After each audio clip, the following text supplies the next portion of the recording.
Salve, salve, caros amigos do canal Relatos do Frank, sejam todos bem-vindos a mais esse vídeo. Antes de tudo, eu quero agradecer pelo carinho e pelo apoio que vocês estão dando ao canal, por sempre deixarem o seu like e seus comentários. Se você visita o canal pela primeira vez, seja muito bem-vindo, muito bem-vinda. Peço humildemente que você possa deixar um comentário nesse vídeo e também o seu like. Você fazendo isso, você ajuda o canal a crescer. Se você quiser também ajudar o canal, fazendo uma doação em qualquer valor, a chave do Pix está aqui na descrição, em que você pode doar quantas vezes você quiser. Hoje eu trago 3 relatos surpreendentes, espero que vocês gostem e que vocês comentem sobre cada relato. Lembrando que eu sou apenas o interlocutor das histórias que são enviadas para o canal. Cabe a você acreditar em tais histórias ou não. Dito tudo isso, vamos para os relatos de hoje. Era 1998 e eu tinha 37 anos. Havia trabalhado no departamento florestal por 12 anos aqui em Manaus. Naquele verão, houve um incêndio na floresta. Uma área protegida por lei e provavelmente foi um incêndio criminoso. O fogo estava queimando intensamente e não sabíamos se algum dia conseguiríamos apagá-lo. Naquela manhã, me apresentei no centro de comando na estação de guarda para receber o meu relatório do dia. Eu e meu colega fomos designados para percorrer em busca de animais ao longo da estrada. Os animais frequentemente chegavam à estrada e desmaiavam se estivessem feridos ou tivessem inalado muita fumaça. Nosso trabalho era recolhê-los e transportá-los para o veterinário no centro de comando. Os veterinários o tratavam e, em algumas ocasiões, sacrificavam aqueles que não sobreviveriam. Estávamos dirigindo pela área, indo para o sul, a cerca de 72 km por hora. Mais rápido do que eu deveria estar dirigindo. Estava com meu colega e não percebi o quão rápido estava indo. De repente, vimos uma figura negra sair correndo da floresta em 4 patas. Correu diretamente sobre a roda do lado do motorista do meu carro, atingindo o animal com as rodas dianteiras e as traseiras. Eu estava dirigindo uma S10 4x4, então eu sabia que a essa velocidade eu tinha matado o animal. Imediatamente pensamos que era uma pantera negra e saímos para recolhê-la e colocá-la na caminhonete. Ao verificar mais de perto, percebemos que o que tínhamos atingido não era um felino de forma alguma. Era uma criatura que nenhum de nós jamais a tinha visto antes. Media 2 metros de altura, tinha pernas e joelhos e pés como de um ser humano. Os braços mediam até aproximadamente a linha do joelho. De fato, um braço estava ao lado do joelho e o outro estava levantado sobre a cabeça. Tínhamos atingido a criatura abaixo de sua axila direita, através da escápula e sobre a parte de trás do pescoço. A criatura estava coberta de pelo de cerca de 7 a 12 centímetros de comprimento nos braços, pernas e cabeça. O pelo nas costas e costelas e peito era muito mais curto. A definição muscular do animal era fenomenal. Parecia um boxeador profissional ou um daqueles caras que você veria no UFC. Viramos o animal. A mandíbula estava quebrada, onde tínhamos atingido com a caminhonete. No entanto, eu pude ver que tinham dentes afiados, muito parecidos com o de um babuíno ou com o que você imaginaria que um lobisomem se parece. Tinha os olhos grandes de um humano. A criatura se parecia muito com um gorila. Rapidamente entramos em contato com o centro de comando e enviaram 2 oficiais da Comissão de Conservação e Pesca e Vida Selvagem para nossa localização. Em cerca de 15 minutos, os oficiais chegaram e nos disseram que nunca tinha visto nada parecido. Todos nós levantamos o animal e o carregamos na parte traseira da sua caminhonete. Eles disseram que iriam identificá-los e nos informar. Nesse ponto, o centro de comando entrou em contato conosco e disse para voltarmos e darmos um depoimento sobre o que tínhamos visto. Então, chegamos ao centro de comando e fomos imediatamente levados para uma sala para preencher um relatório de incidente. Estávamos cerca de 10 minutos no relatório quando nos pediram para fazer uma pausa e esperar, pois algumas pessoas estavam vindo nos ver. Cerca de 30 a 40 minutos, 2 funcionários do governo chegaram. Eles nos levaram para um veículo e perguntaram onde tínhamos atingido a coisa. Falamos onde tinha acontecido e eles examinaram a área. A caminhonete não tinha danos. Tinha um para-choque bastante resistente na frente. A criatura tinha atingido a parte inferior e as rodas traseiras tinham feito o resto. Não havia nada na caminhonete, exceto um pouco de sangue e pelos na parte inferior. Os funcionários coletaram amostras de sangue e pelos e o guardaram. Em seguida pediram que entrássemos no veículo deles e nos levaram ao local onde tínhamos atingido aquela coisa. Concordamos e saímos com os cavalheiros. O retorno ao local foi bastante tranquilo. Eles não disseram muito, exceto algumas palavras entre eles. Chegamos ao local e explicamos o que aconteceu. Então, de repente, um dos rapazes, suponho que era o que estava no comando, virou-se para nós e disse: "Parabéns, vocês atingiram uma pantera negra." Eu disse: "Senhor, mas isso não é uma pantera negra que atingimos." Ele rapidamente me interrompeu e disse: "Você não entendeu. Você atingiu uma pantera." Em seguida, disse que toda vez que contasse a alguém sobre isso, eu diria que atropelei uma pantera. Nunca deveria dizer uma palavra sobre o que realmente aconteceu e o que realmente atingimos. Ou eu poderia enfrentar acusações. Minha aposentadoria inteira poderia estar em perigo. Eles disseram que eu poderia perder meu emprego e me difamariam ou me fariam parecer um mentiroso. Então olhei para o meu colega e não tivemos outra opção senão concordar. No caminho de volta, achei estranho que isso fosse um encobrimento do governo. Eles sabiam o que era essa coisa que tínhamos atingido. Tinham visto antes e agora estavam na posse de um corpo. Por algum motivo, não queria que ninguém soubesse e estavam fazendo grandes esforços para manter isso em segredo.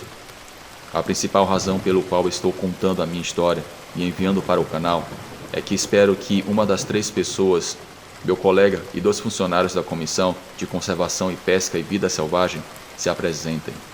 Acho que é muito difícil silenciar 4 pessoas do que apenas uma.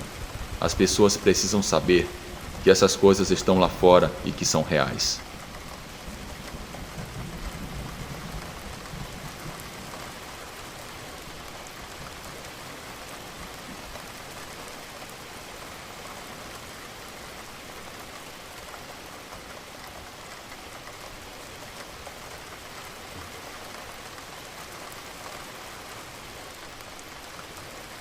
Eu vivia em uma pequena cidade em Brasília, onde o futebol era uma febre. Uma noite, quando eu estava doente, meus pais foram ver meu primo jogar em uma cidade vizinha, a cerca de 30 minutos de distância. De qualquer forma, fiquei em casa sozinho. Eu estava ouvindo o som da chuva batendo na minha janela, enquanto tinha música tocando. De repente, as luzes da casa se apagaram. Eu sabia que isso não era devido à tempestade, porque não havia relâmpagos lá fora. Suspeitei que fossem meus amigos me pregando uma peça. Eles moravam ao lado e já tinham feito isso antes. Isso me arrepiou quando estava sozinho em casa. Fiquei irritado e peguei meu telefone na cômoda. Liguei para meu amigo, dizendo para que ele ligasse as luzes e parasse de brincadeira. "Do que você está falando?" ele perguntou. "Você sabe exatamente do que eu estou falando", respondi mostrando um tom sério. "Apenas ligue a eletricidade e vá para casa." Desliguei o telefone e ele tentou ligar várias vezes, mas eu não atendi. Me deitei e esperei a eletricidade voltar. Depois de esperar 1 minuto, estava prestes a sair para resolver por conta própria. Eu sabia onde estavam os disjuntores, mas assim que me levantei, ouvi uma batida na porta. Fui em direção a ela, me preparando para abri-la e repreender meu amigo. Mas algo me fez parar e me disse para olhar pelo olho mágico primeiro. Então eu fiz isso e, em vez de ver meu amigo Humberto, eu vi um estranho homem mais velho. Ele era enorme, tinha cerca de 2 metros de altura e tinha uma aparência de lutador. Entrei em pânico no momento em que o vi e então ele tentou girar a maçaneta da porta. Felizmente a porta estava trancada, como os meus pais sempre a deixavam. "Eu sei que você está aí", ele disse baixinho. Andei silenciosamente até o meu quarto. Peguei um pedaço de pau e me certifiquei de que o homem não pudesse me ouvir, se movendo do lado de fora da casa. Eu sabia que se tivesse que lutar contra ele, eu estaria acabado. Eu media 1,60 m de altura e pesava no máximo 45 quilos. Eu travei a minha porta e empurrei a minha escrivaninha na frente dela. Fiquei ali, ouvindo os movimentos do homem do lado de fora. Eu podia ouvi-lo forçando a maçaneta da porta loucamente, até que finalmente ouvi a porta se abrir. O homem tinha entrado em nossa casa. Eu permanecia em silêncio, em pânico dentro da minha cabeça.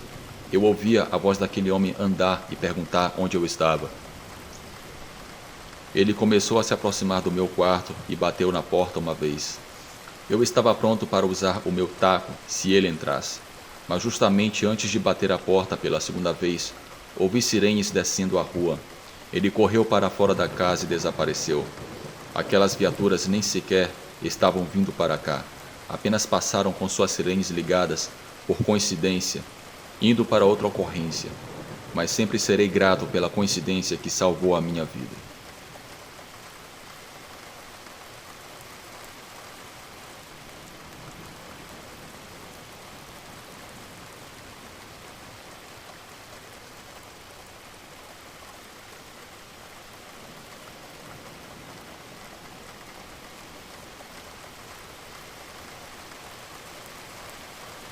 Arame, Maranhão, é o lugar onde o crepúsculo envolve cada canto com mistério.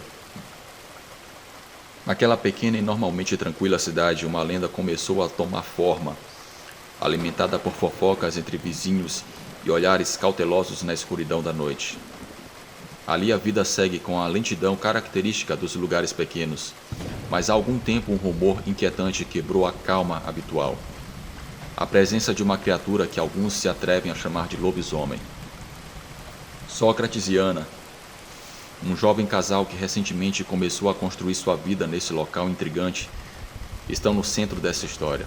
Sócrates, com seus 20 anos, trabalha arduamente em uma pequena empresa de engenharia perto de Marajá do Sena, mostrando uma mistura de determinação e coragem que poucos possuem.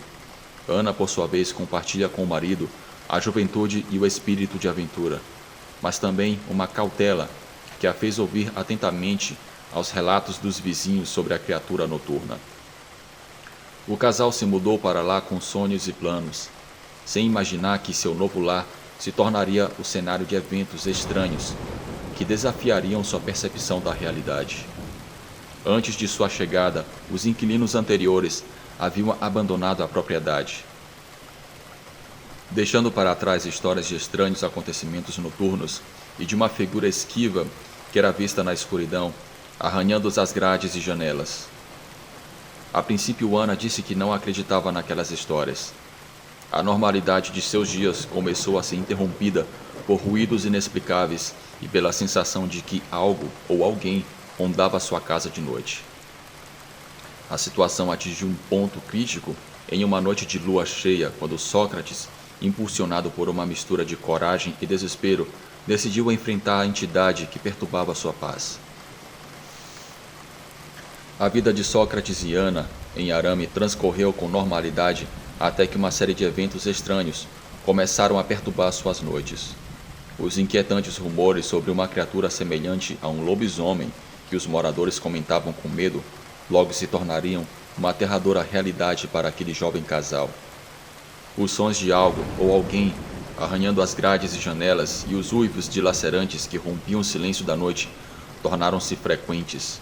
Mas foi o desaparecimento e a mutilação de 3 de seus cães que marcaram um antes e um depois na percepção do perigo que espreitava na escuridão. Movido por uma mistura de raiva, preocupação pela segurança de sua esposa e o desejo de proteger o seu lar, Sócrates tomou uma decisão que mudaria o curso de suas vidas. Armado com uma espingarda calibre 12 e determinação de enfrentar a criatura, ele se aventurou na noite sob a luz de uma lua cheia até a fronteira de sua propriedade, onde a presença do ser havia se manifestado com mais intensidade. Conforme Sócrates avançava, o silêncio noturno se tornava cada vez mais opressivo, interrompido apenas por seus próprios passos e o acelerar batido do seu coração. Ele estava ansioso, pois sabia que poderia encontrar alguma criatura perturbadora. Quando finalmente a viu, a realidade superou seus piores medos. A figura que se erguia diante dele era impressionantemente grande, com pelos longos, e os seus olhos refletiam a luz da lua de maneira inquietante. O encontro foi breve, mas intenso.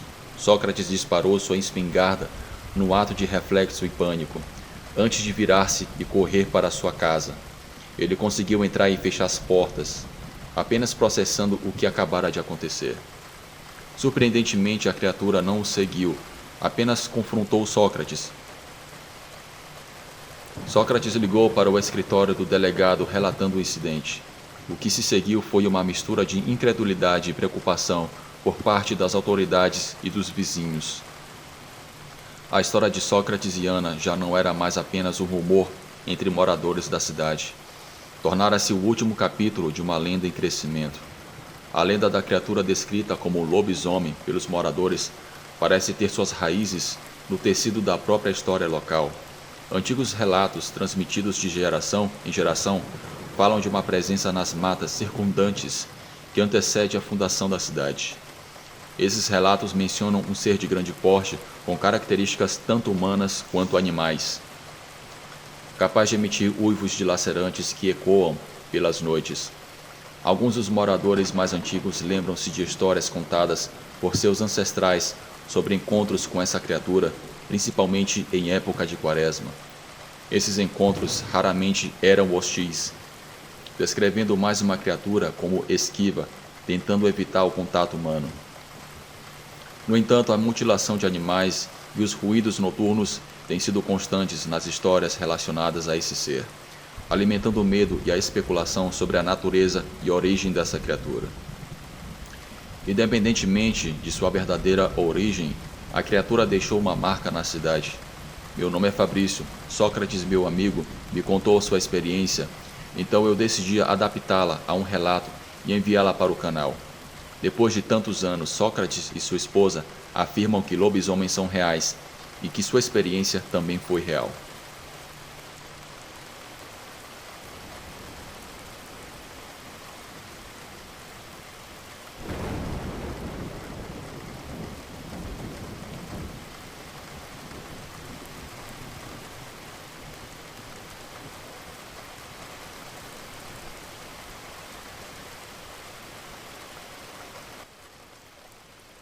Há alguns anos eu costumava ser um homem solitário e noctâmbulo que gostava de tomar caminhadas noturnas pela cidade.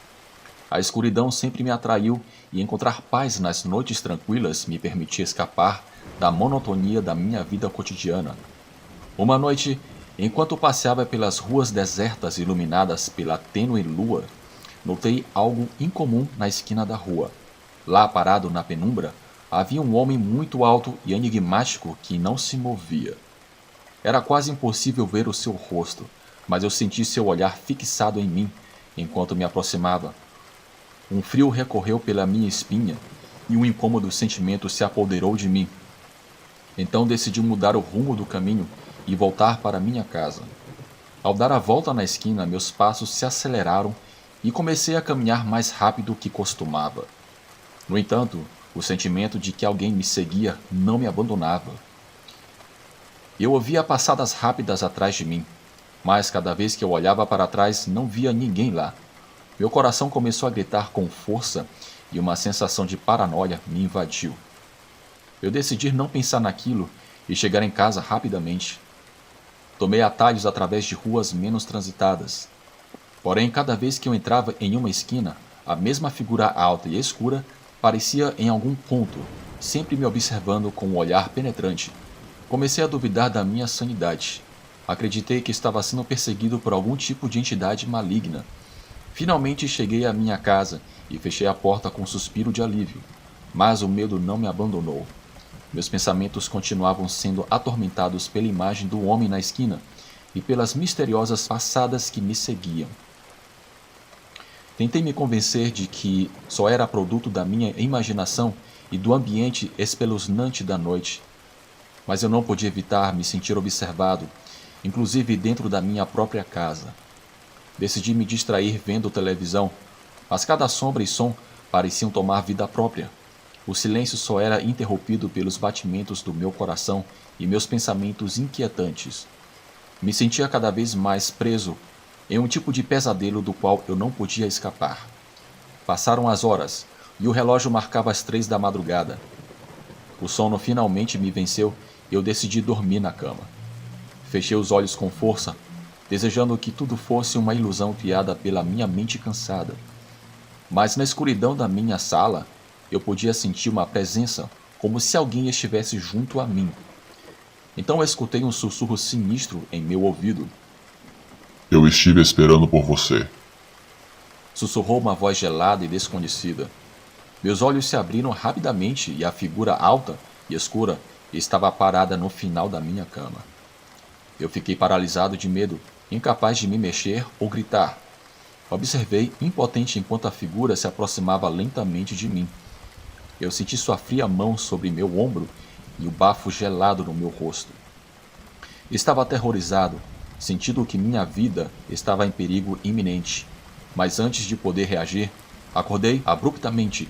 Estava suado e desnorteado. Percebi que tudo havia sido um sonho horrível. O alívio tomou conta e prometi a mim mesmo que nunca mais sairia para caminhar à noite sozinho. Ao despertar, minha respiração agitada ainda não havia se acalmado completamente. Me sentei na cama e olhei ao meu redor, agradecido de me encontrar na minha sala segura e tranquila. No entanto, meu alívio foi momentâneo, já que a imagem do homem alto e escuro se gravou na minha mente. Incapaz de ignorar meus temores, eu me aproximei sigilosamente da janela e deslizei as cortinas. Meu coração quase saiu pela boca quando eu vi o indivíduo parado do outro lado da rua, exatamente onde eu havia visto antes. Sua figura se recortava na escuridão, impassível e imóvel. Como isso era possível? Era uma coincidência ou algo mais sinistro estava acontecendo? Eu me fazia essas perguntas. Eu não podia tirar os meus olhos dele, embora parte de mim queria fugir e se esconder. Minhas mãos estavam trêmulas, enquanto eu fechava as cortinas rapidamente. Eu dei passos para trás e sentei na minha cama, tentando assimilar o que acabara de acontecer. A realidade se misturava com os meus sonhos e o medo se envolvia como uma névoa densa. Quem era esse homem? Por que me perseguia até mesmo os meus pensamentos mais profundos? A noite se tornou eterna enquanto eu lutava para conciliar o sono. Cada pequeno som me surpreendeu e cada sombra projetada na minha sala parecia me enganar. Eu me sentia atrapado em um estado de paranoia constante, incapaz de relaxar e descansar. A luz do amanhecer finalmente penetrou pelas janelas da cortina e seus raios iluminaram timidamente minha sala. Embora eu tenha sobrevivido à noite sem nenhuma presença real, o terror que eu havia experimentado ainda persistia. Eu sabia que não podia me permitir passar por isso novamente. Então eu tomei uma definitiva e firme decisão. Nunca mais iria fazer caminhadas noturnas.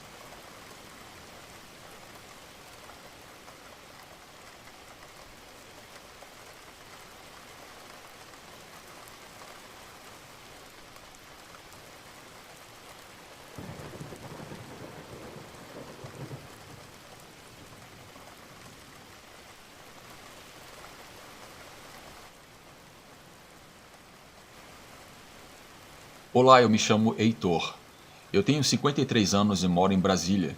E tive uma experiência no ano de 1992, na cidade de Paulo Jacinto, em Alagoas. Eu naquela época trabalhava como vendedor, um caixeiro viajante. Eu vendia redes, panelas, baldes, além de vários outros utensílios domésticos.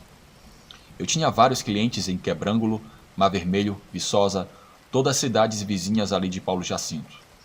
Eu vendia bastante. Eu trabalhava em uma Kombi que eu consegui comprar com muito sacrifício naquela época. Eu me lembro que era época de Semana Santa. Eu trabalhei até a Quinta-feira Santa e decidi descansar no feriado. Eu tinha um amigo chamado José, que hoje é falecido, que morava em um bairro. Ele me convidou uma vez para almoçar na sua casa, em um sábado de Aleluia. Eu aceitei o convite. Então, quando chegou o sábado de Aleluia, eu aproveitei que estava a caminho da sua casa para fazer a cobrança de algum dos clientes que morava ali perto. E depois que eu fiz as cobranças e recebi um pouco de dinheiro, eu fui para sua casa. Chegando lá, havia bastante comida, carne assada, baião de dois e algumas bebidas. Ficamos ali a tarde toda conversando com outros amigos e escutando boa música.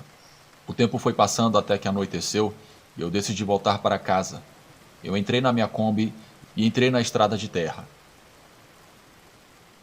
Eu me lembro que quando eu cheguei exatamente perto de uma encruzilhada, o motor da Kombi apagou do nada. Eu saí para verificar o que era. Aonde eu parei, havia algumas cabras, bois, pastando pelos descampados, e ao longe havia algumas casas. Eu pude ver também que havia um Judas pendurado em um tronco. Estava a uns 2 metros do chão. Talvez quem não nasceu naquela época deve desconhecer o que é um Judas. Para que você possa entender, no sábado de Aleluia, como de costume, as pessoas fazem um boneco com roupas velhas, enchem esse boneco com folhas, papel ou espuma. Eles o penduram em um poste, árvores e depois malham ele no fim do dia, ou no domingo, ou seja, eles batem ou tocam fogo. Esse boneco representa Judas, um dos apóstolos que traiu Jesus. Era comum fazer essa brincadeira colocando o nome de algum político que as pessoas não gostavam, mas o intuito da brincadeira era zoar com alguém. Era uma brincadeira bem engraçada que está desaparecendo hoje em dia no Brasil. Enfim, eu vi que esse boneco estava pendurado em um tronco. Ele parecia estar olhando para outro lado. Eu abri o motor da Kombi e comecei a fazer testes para descobrir qual era o problema. Houve um certo momento que os bois e as cabras começaram a ficar agitados. Olhei ao meu redor e algo me chamou a atenção e me deixou encucado. Quando eu desci da Kombi, aquele Judas estava com a cabeça apontando para o outro lado. Mas quando eu vi de novo aquele boneco, ele já estava olhando para a minha direção. Aquilo me deixou um pouco apreensivo, mas eu pensei que fosse coisa da minha cabeça, ou talvez o efeito do álcool que estava no meu sangue. Eu deveria estar confuso. Eu voltei a me concentrar no motor. Eu passei um pouco de lixa no platino do distribuidor e pensei em tentar dar partida de novo. Foi quando atrás de mim eu escutei uma voz me perguntando o seguinte: Ô meu amigo, você quer ajuda para empurrar? Eu automaticamente respondi sem tirar os olhos do que eu estava fazendo. Não, amigo, tô vendo que o problema aqui é no distribuidor. Obrigado. Quando eu olhei para trás, a minha alma quase saiu correndo do meu corpo, com a cena mais assustadora que eu já vi na minha vida. Aquele boneco, o tal Judas, estava caminhando na minha direção. Aquilo caminhava desajeitado. Era muito nítido que não parecia uma pessoa com alguma brincadeira. Ele andava meio desajeitado, com seu corpo molenga. Eu soltei um grito, corri, entrei na Kombi e dei a partida. Para minha sorte, finalmente a Kombi pegou. Eu saí acelerando e nem tive tempo de fechar a tampa do motor. A tampa batia e fazia uns barulhos bem altos. Mas naquele momento eu não me importava. Eu só queria fugir daquele boneco que parecia estar possuído por algum espírito, ou sei lá o que era aquilo. Aquela cena foi traumatizante. Até hoje, quando eu passo por encruzilhadas, ou vejo aqueles bonecos de sábado de Aleluia, eu me lembro daquela experiência macabra que eu tive. Talvez a pessoa que fez aquele Judas não tinha intenção de fazer uma brincadeira, mas sim um despacho, pois o boneco estava em uma encruzilhada, creio eu. Agradeço pelo espaço e desejo sucesso ao canal, e espero que o meu relato seja do seu agrado.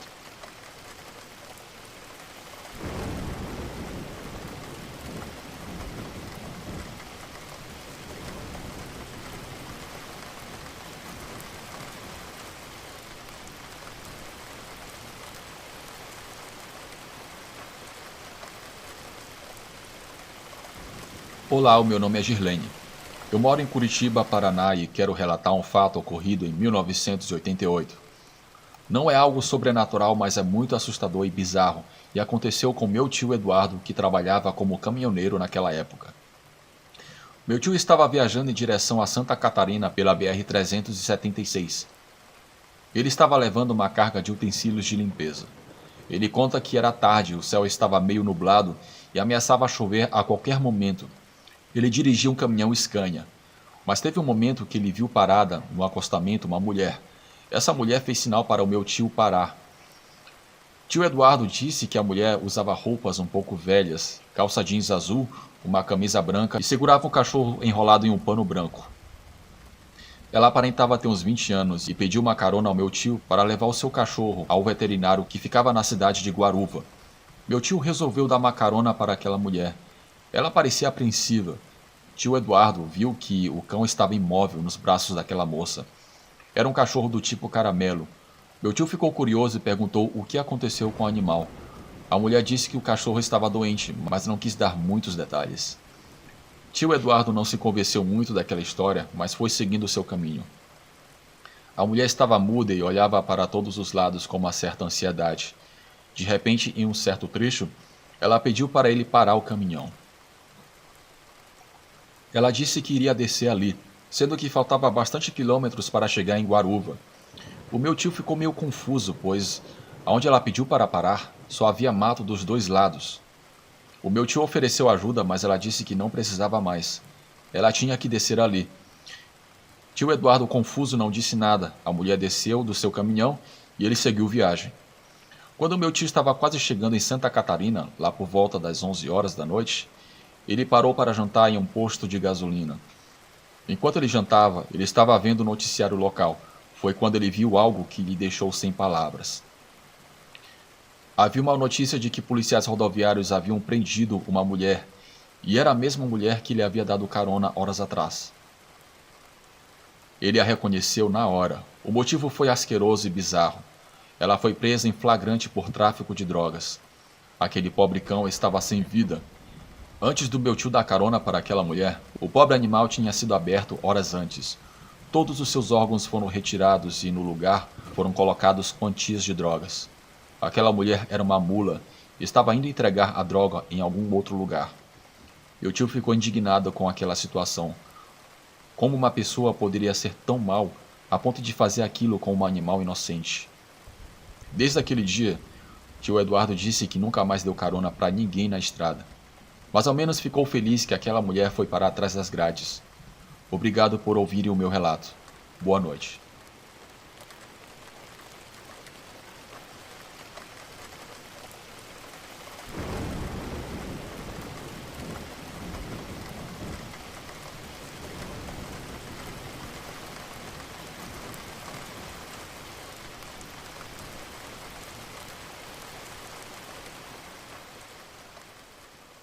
Olá, Frank. Meu nome é Vinícius, sou do interior do Ceará.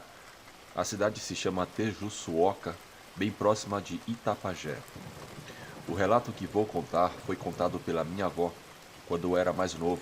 Hoje eu tenho 21 anos e na época em que ela contou, eu tinha 15 anos.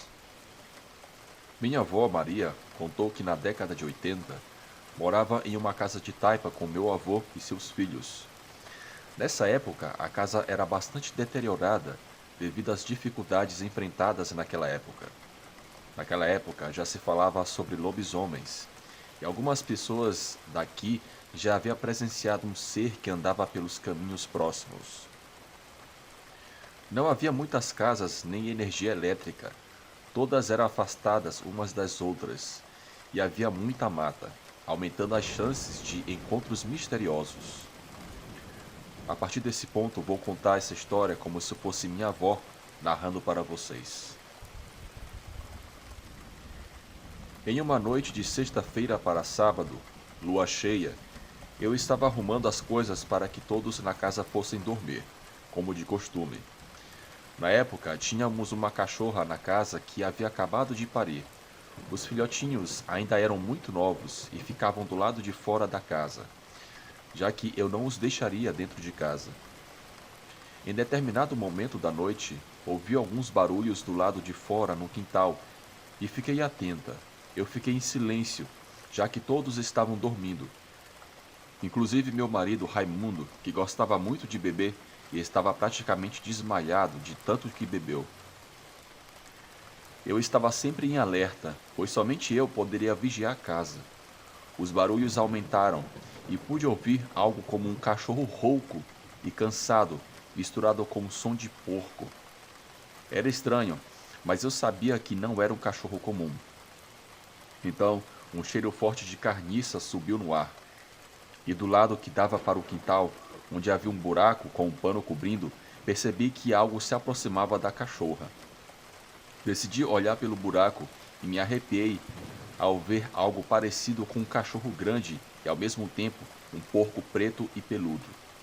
Tinha orelhas grandes, uma cabeça grande de cachorro, mas um pouco diferente. Estava em 4 patas e se aproximava da cachorra, sem perceber minha presença devido à escuridão. Fechei rapidamente com um pano e corri para a sala onde estavam as crianças. A cachorra começou a latir desesperadamente, percebendo que algo se aproximava. Os latidos mudaram para um tom de desespero e a cachorra saiu correndo, afastando-se. Então, ouvi mastigação e o som de algo quebrando nos dentes. Imaginei que aquilo tivesse comendo os filhotes da cachorra, que ficou apavorada, pensando no que fazer. Lembrei-me de chamar Raimundo, mesmo que estivesse muito bêbado. Alguns minutos se passaram até que ele acordou.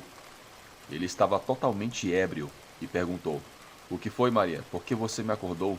Eu respondi: "Tem um bicho lá fora comendo os filhotes da cachorra. Deve ser o tal lobisomem, porque o bicho é muito feio e esquisito."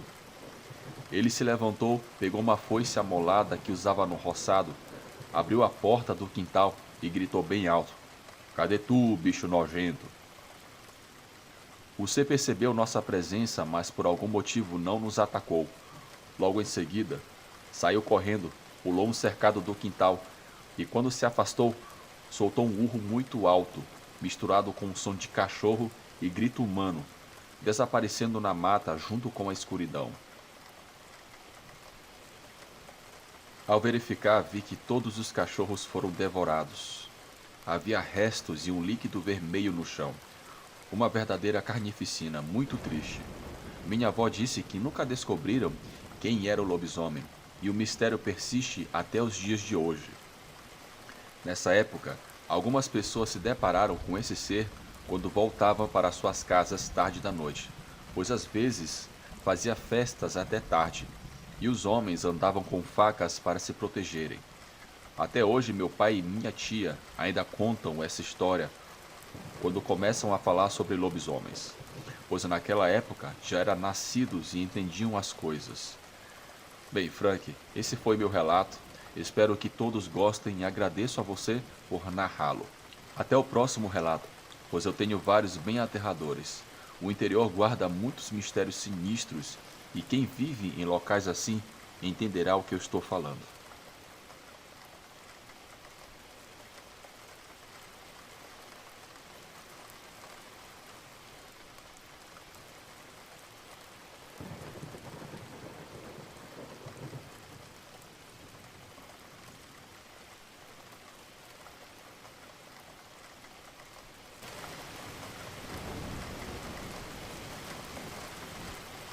Olá, eu me chamo Rafael Oliveira e sou baiano.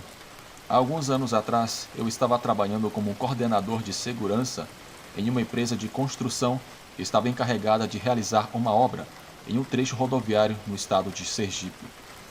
Minha função, assim como a dos outros colegas, era supervisionar os trabalhadores que possuíam seus equipamentos de segurança e seguiam os protocolos para evitar acidentes. Era um trabalho um tanto tedioso, especialmente devido ao sol impiedoso do Nordeste. Estávamos em uma área árida e desértica, onde não havia nada além de caatinga, rochas e alguns campos secos intermináveis. O trecho, em certa área, passava por uma pequena cadeia de colinas íngremes, com rochas soltas e um pequeno desfiladeiro de pedra que se estendia pelo sertão e se conectava a um riacho seco, onde se formava um rio caudaloso toda vez que chovia. As chuvas eram muito esporádicas, então tínhamos que enfrentar as adversidades do ambiente, que eram em muitos casos assustadoras. No entanto, o motivo desse relato é uma série de eventos inexplicáveis que vários colegas enfrentaram e que nos levaram à beira da loucura.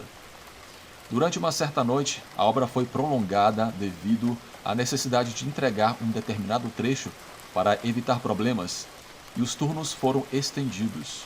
O pessoal de segurança também precisava estar presente nos turnos noturnos, que eram mais tediosos e longos. Não tínhamos tanta responsabilidade, já que havia menos pessoal trabalhando, principalmente engenheiros e operadores de máquina. Nosso pessoal ficava em uma cabine móvel, que era nosso escritório. Se não houvesse algum problema ou contingência, podíamos descansar ou até mesmo dormir. No entanto, naquela noite em particular, algo estava errado. Sentíamos um clima pesado no ar, deixando-nos tensos e alertas o tempo todo. Eu, em particular, tinha um pressentimento de que algo ruim ia acontecer, e conforme os minutos passavam, percebíamos que as coisas estavam funcionando normalmente. Os trabalhadores estavam instalando sapatas no trecho da colina, e no rádio só se ouvia estática. Os colegas na cabine éramos 5, incluindo eu. Estávamos passando o tempo jogando cartas enquanto outros falavam sobre os turnos e salários. Às vezes, a estática do rádio mudava para vozes distantes que pareciam querer falar ou dizer algo. Isso era normal. Às vezes, os canais de rádio captavam sinais de caminhoneiros ou pessoas que viviam nas fazendas daquela região. Mas esses ruídos eram um tanto estranhos. Apesar disso, não demos muita importância. Lá fora só se ouvia murmúrio da noite, o vento gelado e, por vezes, barulhos de animais selvagens ao longe. Muitas vezes podíamos vê-los na escuridão, com seus olhos brilhantes, e às vezes nos assustavam rosnando. Não conseguimos vê-los, sentíamos que a qualquer momento sairiam dos arbustos secos para nos atacar. Ao me aproximar um pouco nervoso, apenas observava a poeira se erguer devido à súbita ventania que se desencadeou. E isso me deixou um tanto inquieto. Uma inquietação que me fez sair para fumar um pouco. Mas o vento era tão forte em alguns momentos que me fez voltar para a cabine, sob a zombaria dos colegas que já tinham tempo na empresa e não sabiam de nada. E um deles também estava nervoso, mas não quis dizer o porquê. O relógio marcava as 2 da manhã e em breve teríamos que fazer uma ronda até a obra. Tínhamos um par de motos na empresa. A ideia era ir e voltar rapidamente. Nesse momento, no rádio, começamos a ouvir alguns sons estranhos. Além da estática, eram vozes que tentavam dizer algo. Pensando que era o colega da segurança ou o colega que estava na obra, ligamos diretamente para o telefone dele e ele confirmou que o rádio estava desligado. Talvez fosse um caminhoneiro, mas era impossível. Estávamos a quilômetros de uma estrada movimentada, embora quiséssemos pensar nisso. Naquele momento, o nervosismo afastou o sono que tínhamos. De repente notamos que o vento lá fora cessou e pudemos ouvir também alguns rosnados que vinham de fora. Pensando que eram onças ou cachorro do mato, saímos para ver e fumar também. Mas a escuridão era avassaladora, escuro para onde quer que olhássemos, e as potentes lanternas que tínhamos não iluminavam muito. Apenas montes de terra, arbustos e de repente os brilhos reluzentes dos olhos de um grande animal que ficou imóvel nos observando. Um dos colegas, o mais impaciente, pegou uma pedra e arremessou no animal para assustá-lo, dizendo também várias obscenidades e ameaças ao animal. Apenas zombávamos dele e de sua estupidez. Novamente alguns rosnados estranhos puderam ser ouvidos quando de repente um estrondo de algo pesado caiu sobre o teto, fazendo com que aqueles que estavam dentro saíssem assustados. Nós iluminamos para ver o que era.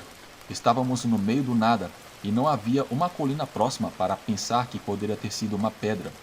Foi algo que nos fez refletir. Foi algo mais, e um dos colegas subiu no telhado, apenas para ver que estava afundado no meio e nada mais. Não havia nada ou ninguém ali. Nesse momento, o colega mais experiente, um senhor de idade chamado Gabriel, e habitante de uma das vilas da região, mencionou que coisas ruins havia naquela caatinga, entidades ou seres estranhos que rondavam aquelas regiões. Ele sugeriu que seria melhor estarmos preparados para qualquer coisa e para enfrentá-los. Todos zombamos de suas palavras, ainda mais quando ele tirou uma pistola calibre 22 que guardava em sua mochila. Por sua responsabilidade, ele tinha permissão de portar armas para afastar e, se necessário, abater as bestas que se aproximavam muito e poderiam atacar o pessoal, onças e outros animais selvagens que não temiam os humanos. Isso era o que pensávamos que estávamos enfrentando. Então, as zombarias e as piadas que fizemos não abalaram seus esforços para carregar bem a arma e afirmar que, no final, ao enfrentar os terrores da caatinga, ali se mostrariam os verdadeiros homens. Claro, todos continuamos rindo dele e pensando nas coisas que dizia.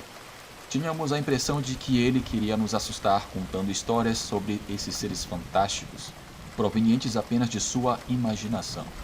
Mas as circunstâncias que estávamos passando e esses momentos estranhos nos fizeram imaginar por um segundo que talvez ele estivesse dizendo a verdade.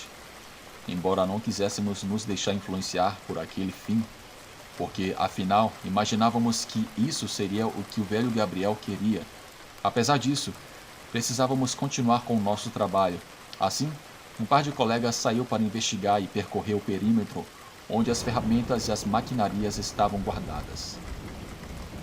Esse lugar estava cercado pelo sertão, com uma cerca perimetral que impedia a entrada de pessoas ou animais no local. Esse lugar era bastante sombrio, muito afastado de tudo e, de certa forma, perigoso de se andar. Muitas vezes ouvíamos ruídos que não conseguíamos identificar se eram de animais ou alguém se queixando. O velho contava que também havia fantasmas rondando o sertão, espírito de pessoas mortas que faleceram naquelas regiões e seus corpos foram esquecidos. Esse homem contava muitas histórias fantásticas, mas nunca imaginamos que os colegas que saíram para fazer a ronda demorariam tanto, e isso nos preocupou. Estivemos nos comunicando com eles por um bom tempo, mas só tínhamos estática e silêncio nos rádios. Da mesma forma, eles tinham os telefones desligados. Então nos preparamos para a investigação. Preparamos-nos para sair em busca deles. Eram 3 homens, incluindo o velho Gabriel, que saiu com a sua pistola na mão.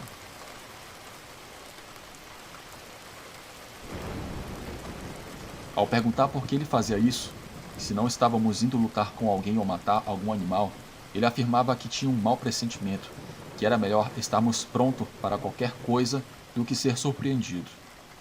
O pior que poderia acontecer era encontrarmos algum intruso ou alguma pessoa que quisesse roubar as ferramentas.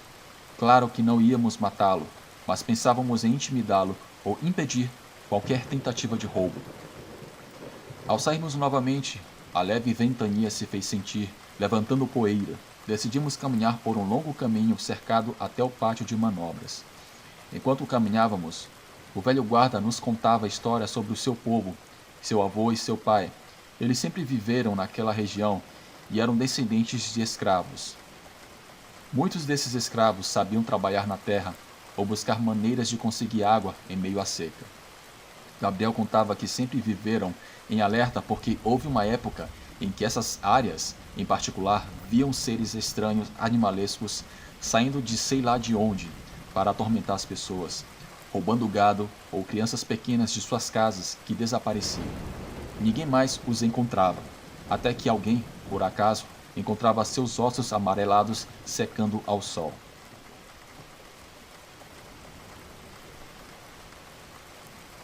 O Sr. Gabriel muitas vezes encontrou restos de crianças por aí, jogados com seus crânios brancos, que eram ninhos de escorpiões e aranhas venenosas. Assim, seus familiares sempre o instruíam a estar sempre preparado para qualquer coisa, para enfrentar qualquer um desses seres do sertão, aos quais ele deveria respeitar e estar sempre armado para defender sua vida. Aquela pequena pistola, calibre 22, que ele tinha e valorizava como se fosse algo especial, ele dizia que era do seu pai que havia falecido, havia dado de presente para ele. E comentava que, com ela, tinha matado algum desses seres que chamava de seres do sertão. Ele os definia como pessoas que haviam perdido a humanidade e supostamente perderam a batalha com onças ou animais selvagens, venderam suas almas para o coisa ruim quando estavam desfalecendo ou morrendo lentamente no esquecimento do sertão. Se o coisa ruim atendesse aos seus pedidos, lhe dava a força dos animais para sobreviver, mas essa também seria a sua condenação, seria a sua sina. Aqueles seres eram transformados em seres meio humanos e meio animais. Essas pessoas eram transformadas em seres meio humanos e meio animais. Assim, Gabriel, sendo tataraneto de quilombolas, conhecia muitos dos segredos do sertão e começou a fazer diferentes coisas para afastar essas bestas ou matá-las. Mas era quase impossível acertá-las com uma arma comum. Você deveria se aproximar suficientemente para causar danos sérios, pois eles se moviam muito rápido entre as sombras e às vezes levantavam uma nuvem de poeira ao redor deles para perturbar seus sentidos e confundi-los. Orações e maldições não funcionavam com esses seres.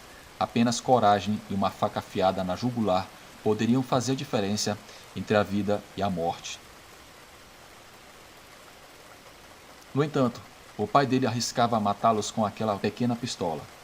Ele permitia que se aproximassem o suficiente e disparava um tiro entre as sobrancelhas. Assim, quando o pai dele morreu, há alguns anos atrás, não apenas herdou a pistola, mas também aprendeu como preparar as balas de prata com alho e pólvora para que funcionassem bem. Caso contrário, uma bala normal não faria nada. Elas deveriam ser banhadas em água benta para enfraquecer a força da besta, e era passado alho por cima também, e permitir que ela fosse enfrentada com um machado ao receber um tiro fatal na cabeça. Essas eram as histórias que o velho guarda contava. Longe de serem fantasiosas, eram interessantes. Era fascinante descobrir que as pessoas dessas comunidades no sertão acreditavam. Enquanto caminhávamos por essas trilhas de terra e pedra, sentíamos a ventania cada vez mais intensa, entrando nos olhos e no nariz, dificultando a respiração. De repente ouvimos um murmúrio. Não era uma pessoa, pois soava estranho, abafado, mas parecido com um grunhido misturado com uma voz humana, rouca, que se engasgava ao falar, nos fazendo virar para todos os lados para ver quem estava lá. Meu primeiro impulso foi gritar e perguntar quem estava lá, mas só recebi o silêncio. Nada me fazia pensar que havia alguém. Eu tinha esse pressentimento. A sugestão na minha mente me fazia imaginar que de repente veríamos algo monstruoso surgir entre as rochas ou aparecer no meio do caminho. Então caminhávamos mais rapidamente. Eu não queria me separar do velho guarda, da arma que ele carregava sempre apontada para frente. Então sentimos que o vento se intensificou ainda mais. Fortes rajadas, às vezes, nos fazia levantar a mão ao rosto para evitar sentir a picada da terra e das pedras pequenininhas que, consequentemente, voavam. Não sei se foi a imaginação ou se estávamos realmente passando por um momento de pavor.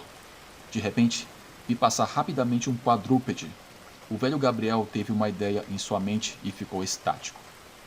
Ajoelhando-se, apontando para frente com muita atenção e com o pulso tremendo, ele disse: "Isso não é uma onça. É melhor se prepararem para o pior." Foi uma sensação horrível no estômago que me fez sentir náuseas e muito medo, o qual aumentou quando senti o olhar de olhos brilhantes nos observando de um grande arbusto seco à nossa frente. Parecia um animal agachado. Por um momento pensei ter visto um felino. Não era incomum ver esses animais ali. No entanto, o que todos vimos emergir das sombras era um ser completamente fora de proporção. Era uma criatura muito estranha. De fato, tinha a pele e as garras de um felino, pois eram longas e afiadas, mas o rosto que possuía não era animalesco. Era uma espécie de deformidade, como se tivessem removido o nariz e a boca de uma pessoa para substituir por dentes nos orifícios, produzindo um som estranho ao tentar respirar. Os olhos amarelados completavam o quadro horripilante, e sobre suas costas havia uma pelagem negra que estava eriçada. As extremidades estavam fora de proporção. Apesar de andar de 4 patas, sentia que a qualquer momento poderia ficar de pé sobre 2 patas traseiras sem dificuldade alguma, provocando o maior pavor que já teríamos na vida. Perguntava uma e outra vez o que era aquilo, e meus companheiros estavam igualmente boquiabertos, incapazes de falar ou se mexer. O velho guarda apenas apontava, mas não disparava. Eu estava esperando o momento em que o fizesse, percebendo também que o homem parecia rezar e murmurar algumas palavras. De repente, soa o tiro e um pequeno clarão iluminou um pouco o local, fazendo com que aquela criatura se movesse de um lado para o outro, como se estivesse tentando evitar ser atingida. "Essa besta não é normal, é um monstro", comentou um dos companheiros. O que o velho nos disse era algo ruim e era verdade. Uma das bestas do sertão que andava por ali parecia querer nos assustar ou que tínhamos invadido seu espaço. Ele dizia que não deveríamos nos mexer. Se corrêssemos, era possível que nos alcançasse e nos levasse para a Caatinga, onde nunca mais nos encontrariam, ou nos encontrariam apenas com os ossos se decompondo ao sol. Então, todos nós ficamos de costas um para o outro, sem deixar de olhar ao nosso redor, vendo como aquela coisa ia e voltava para todos os lados. Em certo momento, o velho guarda ficou firme, sem parar de apontar. Ele deu um suspiro longo e profundo, e então disparou. Aparentemente acertou a besta, que soltou um gemido de dor que me fez estremecer. Eu nunca mais vou me esquecer daquele som que aquela besta fez. Eu imaginei que o velho a tinha matado, mas em vez disso, ele disparou novamente e acertou. Embora não pudéssemos ver nada por causa da grande ventania de areia, o velho Gabriel estava mais perto da besta e afirmou que a atingiu na perna e no pescoço. Depois, talvez, ao perceber que não conseguiria lidar conosco, a coisa fugiu para a escuridão da caatinga, emitindo gemidos de dor e algo semelhante a uma voz que proferia maldições e nos fez estremecer. Da mesma forma, a pistola fumegante do velho permanecia em sua mão, trêmula, enquanto olhava para o céu, desejando que não houvesse mais aquela barbaridade. Ele afirmava que às vezes, onde havia uma, sempre havia outra criatura espreitando, esperando o momento certo para martirizar ou massacrar as pessoas. Não sabíamos o que fazer naquele momento, se deveríamos continuar ou voltar para a cabana, mas tínhamos que fazê-lo. Então voltamos sacudindo um pouco a poeira e o medo. Cada um pegou algo afiado como arma para tentar se defender. Chegando até o lugar que esperávamos ver os nossos colegas, eu imaginava que talvez os encontraríamos mortos. Mas ao chegar, notamos que havia luz em um galpão onde guardavam a maquinaria. E lá estavam os dois colegas, também com os olhos arregalados e os rostos tensos. A primeira coisa que nos disseram foi que tinham visto um animal muito estranho rondando o local, e ao confrontá-lo, perceberam que era uma espécie de monstro humanoide. Sentiram medo e preferiram se esconder ali até que chegássemos. A radiocomunicação estranhamente começou a funcionar, deixando-nos ainda mais perplexos. Não entendíamos como algo desse tipo poderia bloquear os sinais ou impedir nossa comunicação. No rádio, começamos a ouvir novamente o chiado e as vozes dos trabalhadores falando entre si. Simplesmente saímos dali e fomos resolver o problema. Os três continuaram vigiando a cabana, esperando chegar amanhã para que houvesse a troca de turno. Não relatamos nada no registro. Afinal, quem acreditaria que tínhamos visto uma espécie de criatura humanoide rondando a área? Assim, passaram-se vários dias até que alguns trabalhadores que estavam terminando o trecho em uma extremidade da estrada relataram ter encontrado os restos de um animal de tamanho notável e deformado, pois nunca tinham visto algo assim. Ao investigar, percebemos que era a mesma criatura ao qual o velho guarda havia disparado, apenas que agora estava devorada e seca em algumas partes, mas ainda preservava sua essência monstruosa e as marcas de tiros na perna e no pescoço. A partir daí, começamos a acreditar em certas coisas que aconteciam naquele lugar. Era estranho e não tinha explicação, nem mesmo um nome para me referir a esses animais humanoides. No entanto, o velho guarda dizia que eram bestas ancestrais que sempre estiveram ali, sob a proteção e o abrigo do sertão, e que nós, ao construir essas estradas, invadimos o espaço deles, sendo essa a razão pela qual atacavam às vezes as pessoas. No fim das contas, aquele lugar era composto por quilômetros intermináveis de sertão, pelo menos naquela época, e caatingas pouco exploradas e conhecidas. Após essa experiência, solicitei minha transferência para lugares mais povoados e longe de lendas que ganhavam vida para nos proporcionar o maior dos sustos. Caros amigos, esses foram os relatos de hoje. Espero que vocês tenham gostado. E quero saber nos comentários sobre cada uma dessas histórias. O que vocês acham? Vocês acham que são reais ou não? Deixe aqui nos comentários a sua opinião. Lembrando que eu sou apenas o interlocutor dessas histórias que são enviadas para o canal. Cabe a você acreditar ou não em tais histórias. Então eu peço que você possa deixar o seu like. Até o próximo vídeo.